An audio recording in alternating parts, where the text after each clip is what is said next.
دعا مسلمان میں عقیدہ توحید پختہ کرتی ہے، اور دعا اس دولت کا نام ہے جو صرف مومن کے پاس ہے، کافر کے پاس نہیں۔ نبی پاک علیہ السلام نے فرمایا الدعاء صلاح المومن، دعا مومن کا ہتھیار ہے، کافر کے پاس یہ ہتھیار نہیں ہے۔ مومن جب اپنے مالک کے حضور دعا مانگتا ہے نا، دنیا میں آپ کسی سے زیادہ مانگیں تو وہ ناراض ہو جاتا ہے، وہ کہتا ہے بھائی تو نے تو کام بنا لیا ہے، کل بھی دیا تھا، پرسوں بھی دیا تھا، روز روز تجھے کون دے؟ میرے نبی پاک علیہ السلام نے فرمایا جو اپنے رب سے زیادہ مانگتا ہے رب اس سے زیادہ راضی ہوتا ہے، زیادہ راضی ہوتا ہے۔ اب دعا مخصوص اوقات نہیں دعا کے، فرمایا اذا دعان، جب بھی دعا مانگو گے تمہارا رب تمہاری دعا کو، جب بھی دعا تو دعا کرتے رہنا چاہیے، ہر وقت دعا میں بندہ شامل رہے، اللہ کے ذکر میں شامل۔ یہ جو قرآن مجید نے کہا نا یا ایھا الذین آمنوا اذکروا اللہ ذکرا کثیرا، اے ایمان والو اپنے رب کا ذکر کثرت سے کرو، وسبحوہ بکرۃ واصیلا، اور صبح و شام اسی کی پاکی بیان کرو۔ تو اس سے مراد یہ نہیں ہے کہ تسبیح لے کے سارا دن مسجد میں بیٹھے رہو اور کام کوئی نہ کرو، بلکہ اس کا مطلب یہ ہے کہ روٹی شروع کرو تو اللہ کے نام سے، اختتام کرو تو اللہ کے نام، سو جاؤ تو رب کا نام لے کے، سویرے اٹھو تو اللہ کا نام لے کے، جب تمہیں کوئی چیز اچھی لگے تو ماشاءاللہ کہو، جب کوئی مصیبت آئے تو کہو انا للہ و انا الیہ راجعون۔ تو سارا دن اللہ کا ذکر جاری رہے گا۔ نبی پاک صلی اللہ علیہ وسلم نے مسلمان کو ایک دوسرے سے ملنے کا طریقہ بتایا۔ مصیبت آئے تو کیا کہنا ہے؟ صرف فوتگی پہ نہیں کہنا، اس کی وضاحت کر دو۔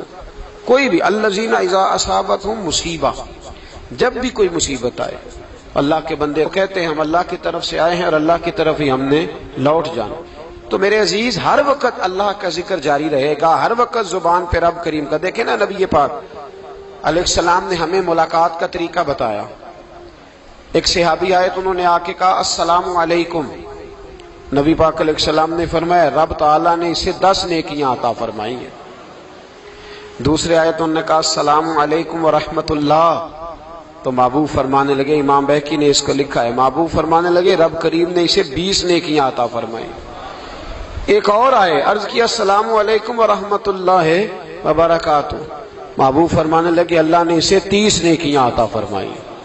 اچھا اس کا مطلب کیا ہے؟ السلام علیکم، تم پر سلامتی ہو، سادہ ترجمہ یہ ہے کہ تم سلامت رہو، تم سلامت رہو، ورحمۃ اللہ وبرکاتہ، تم پر اللہ کی رحمت بھی ہو اور اس کی برکتیں بھی ہو۔ وہ کیا کہتا ہے؟ وہ کہتا ہے وعلیکم السلام، تم پر بھی سلامتی ہو، ورحمۃ اللہ وبرکاتہ، اللہ کی رحمت ہو اور اس کی۔ یہ جو مسنون دعائیں ہیں نا جو حضور نے ہمیں دعائیں سکھائی ہر موقع پہ، ان کا کمال دیکھیے۔ اب ایک مسلمان نے آتے کہا السلام علیکم، اس کا مطلب کیا ہے؟ تم پر۔ اب وہ جھگڑا کرے گا اس سے، اسے مارے گا، اس کا مال چھینے گا؟ اس نے تو آتے ہی کہا ہے تم پر سلامتی ہو۔ تو جو سلامتی کی دعا دینے والے ہیں وہ جیب تھوڑی کاٹیں گے، وہ غبن تھوڑی کریں گے، ڈاکہ تھوڑا ڈالیں گے۔ اسلام نے لفظ ہی وہ سکھایا ہے کہ فرمایا جب تم نے ملنا ہے تو تم نے دعائیں کرنی ہے ایک دوسرے کے لیے۔ اب ہمارے ہاں نئے نئے لفظ آ گئے، ٹیلی فون اٹھایا تو کہا ہیلو، اس کا کیا ترجمہ ہے؟ کون ہے؟ اس کا کیا ترجمہ ہے؟ جی جناب، اس کا کیا مطلب؟ ہم نے دیکھا بڑے بڑے سمجھدار لوگ السلام علیکم کی بجائے کہتے ہیں کیا حال ہے؟ بھائی کیا عجیب بات ہے، بھائی کیا حال ہے کا کیا مطلب ہوا؟ وہ بعد میں کرنے کی بات ہے۔ اور کچھ تھوڑا سا جو ادیب ہیں، جو بیچارے حروف کے پیچ و تاب میں رہتے ہیں، وہ کہتے ہیں آداب عرض ہے۔ وہ کیا ہوتا ہے جی؟ اسلام نے دعا سکھائی ہے السلام علیکم، یہ کتنی خوبصورت دعا ہے۔ جب آپ گھر کے اندر داخل ہوئے تو آپ نے دعا دی السلام علیکم، یہ دعا دی آپ۔ ایک صحابی حاضر خدمت ہوئے، عرض کی یا رسول اللہ صلی اللہ علیہ وسلم میرے گھر میں غربت رہتی ہے، کیا کروں؟ نبی پاک علیہ السلام نے فرمایا جب بھی گھر جایا کرنا گھر والوں سے سلام لیا کر، گھر والوں سے کیا کہا کر؟ السلام علیکم، جب بھی گھر جائے۔ یعنی گھر آیا، اب گھر والوں نے بتایا کہ ماچس کی ڈبیا تو لے آؤ۔ اب یہ دکان کونے پہ تھی گھر والے پہ، وہاں سے ماچس کی ڈبیا لے کے واپس گیا تو کہنے لگا السلام علیکم. پھر گھر والوں نے کہا ہو بتانا یاد ہی نہیں رہا، چینی بھی ختم ہو گئی ہے. تو یہ پھر گیا چینی لینے، لوٹ کے آیا تو کیا کہا؟ جب اللہ چاہتا ہے تو کہے، جب اللہ کے رسول چاہتے ہیں تو کہے. اس کا ترجمہ یہ ہے کہ تو کہہ، تو سلام لے.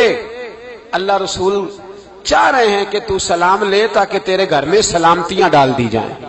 تو فرمایا سلام لینی ہے تو نے، اور ساتھ تو نے اس طرح کرنا ہے کہ 3 دفعہ سورۃ اخلاص کو پڑھنا ہے. امام قرطبی نے اس کو لکھا ہے. اس نے کہا حضور غربت بڑی ہے. غربت بڑی ہے تو کہ وظیفہ بتائیں. فرمایا جب بھی گھر جاؤ سلام لو اور 3 دفعہ سورۃ اخلاص پڑھو.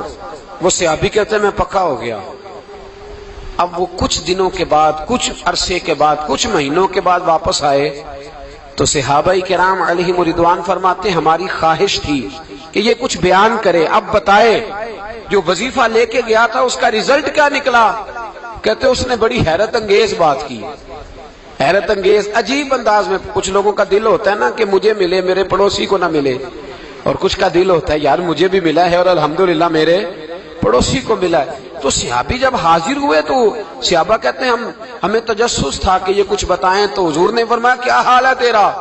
کہا یا رسول اللہ کمال ہی ہو گئی ہے حضور، میں جب بھی گھر جاتا ہوں سلام لیتا ہوں اور 3 دفعہ سورۃ اخلاص پڑھتا ہوں. میں تو امیر ہو ہی گیا ہوں، میرے تو ہمسائے بھی امیر ہو گئے.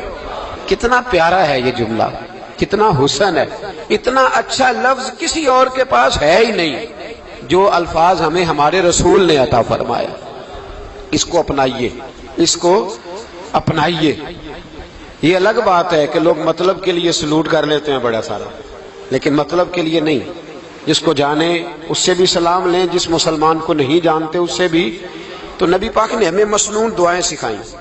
رات کو جب سونے لگیں اللہ کے رسول صلی اللہ علیہ وسلم نے ہمیں دعا سکھائی. حضور نے فرمایا جب سونے لگو تو مسلم شریف میں فرمایا تم نے یہ دعا پڑھنی اللہم باسمک اموت و احیا. تم نے کہنا اے اللہ میں تیرے نام پر مرتا ہوں اور تیرے نام پر جیتا ہوں. نبی پاک صلی اللہ علیہ وسلم نے ایک حدیث میں فرمایا کہ یہ جو نیند ہے نا یہ موت کی چھوٹی بہن ہے، یہ موت کا ایک حصہ ہے.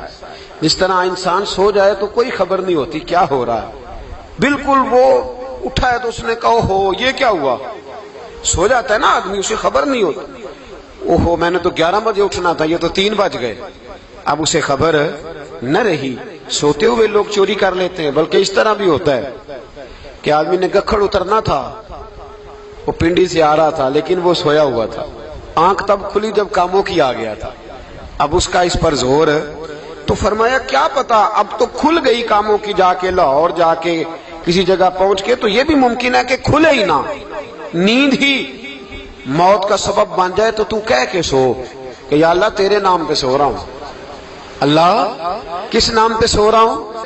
یار اگر ہم ان دعاؤں کا حسن سمجھے مت اللہم باسمک اموت و احیا، یا اللہ میں تیرے نام پہ سوتا ہوں اور تیرے نام پر اٹھتا ہوں. گویا کہہ رہا یا اللہ میری نیند بھی تیرے فضل سے ہی ہے، اور اگر آنکھ کھل جائے تو وہ بھی تیرے فضل سے ہی ہے. کتنا اعلیٰ نبی پاک علیہ السلام نے انداز سکھایا. اور پھر بخاری شریف میں حدیث موجود ہے، فرمایا جب اٹھو تو کہو الحمدللہ الذی احیانا احیانا بعد ما اماتنا والیہ النشور. فرمایا جب تم سو کے اٹھو تو پھر کہو اے اللہ ساری تعریفیں تیرے لیے، تمام تعریفیں جس نے ہمیں موت کے بعد حیات دی.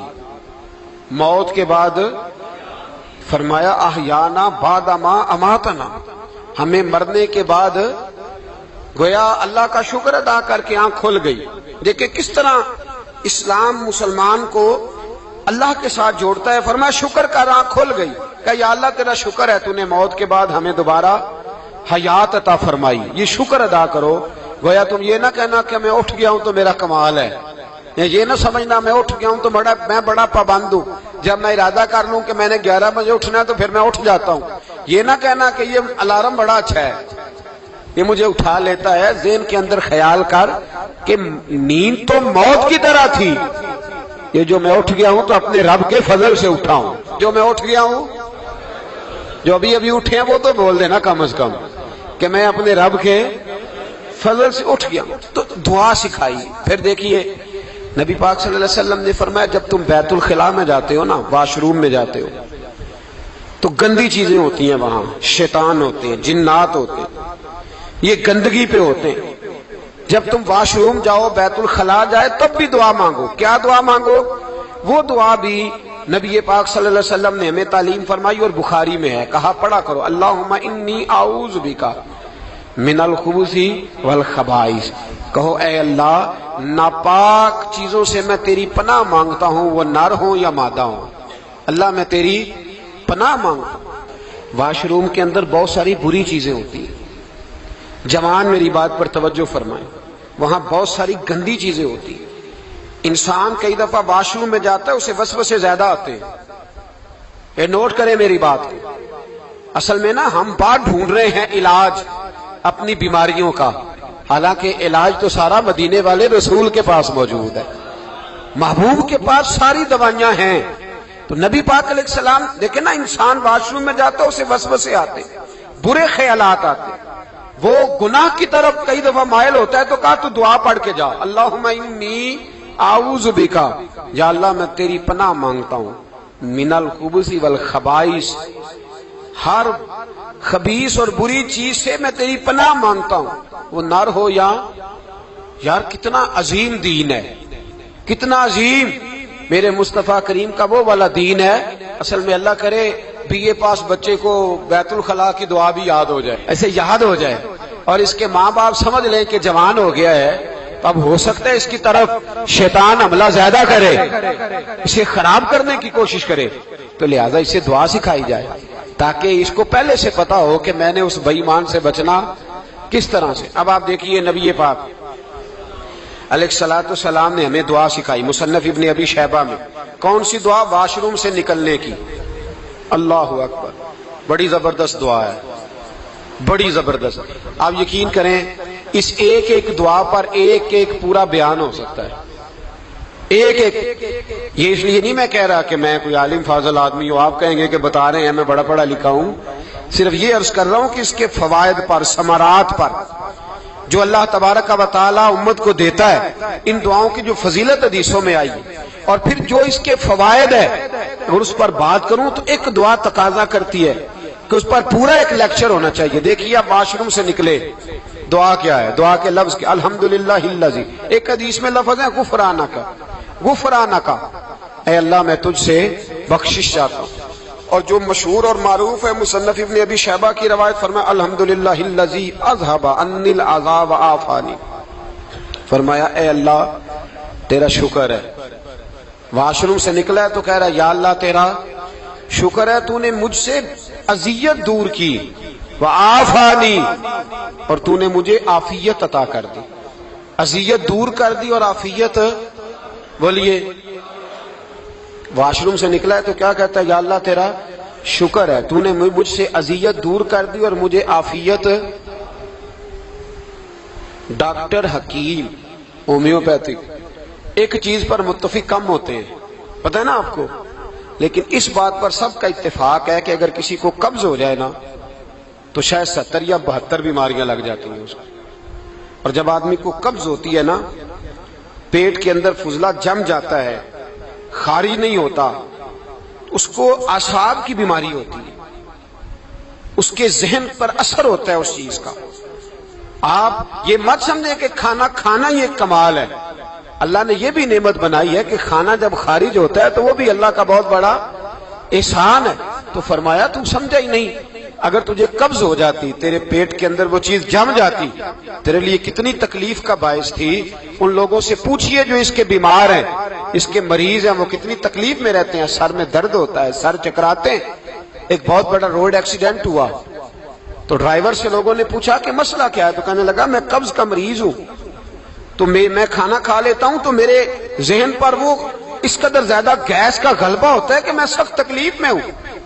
نبی پاک علیہ الصلوۃ والسلام نے ہمیں سمجھایا اور بتایا کہ سمجھ لو یارو، کھانا کھانے کی نعمت تو اللہ نے تمہیں عطا فرمائی ہے، لیکن کھانا کھانے کے بعد اس کا اخراج بھی اللہ کی بہت بڑی نعمت ہے، تو اللہ کا شکر ادا کرو۔